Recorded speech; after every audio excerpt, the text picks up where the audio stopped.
సంక్రాంతి సంబరాల పేరుతో టీడీపీ ప్రభుత్వం అధికార యంత్రాంగం పోలీసు యంత్రాంగం దాచుకో అనేటువంటి పరిస్థితుల్లో వ్యవహరించింది.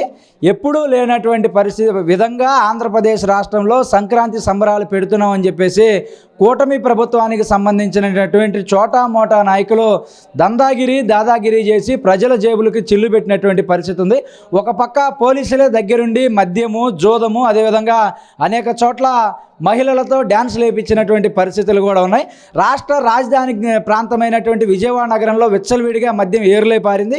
అర్ధరాత్రి 1 గంట 2 గంటలైనా కూడా మహిళలతో అర్ధనగ్నంగా ప్రదర్శనలు చేపించి దండుకునేటటువంటి ప్రయత్నం కూటమి ప్రభుత్వం పెద్దలు చేశారు. సాక్షాత్తు ఇక్కడ ఉన్నటువంటి ఎమ్మెల్యేలు, మంత్రులు, ఎంపీలే బరులు ఏర్పాటు చేసి పోలీసులను అడ్డం పెట్టుకొని పోలీసులు సాక్షిగా జరిగినా కూడా ఇక్కడ ఉన్నటువంటి కృష్ణా జిల్లా ఎస్పీ కానీ, ఇక్కడ ఉన్నటువంటి ఎన్టీఆర్ జిల్లా కమిషనర్ గారు కానీ ఏం చేస్తున్నారని చెప్పేసి మేము అడుగుతా ఉన్నాం. ఇది సరైనటువంటి పద్ధతి కాదు. యువతని పెడదావ పట్టించడానికి పోలీసు వ్యవస్థ దగ్గరుండి అధికార యంత్రాంగం ద్వారా చర్యలు చేపట్టడం అనేటువంటి సరైన పద్ధతి కాదు.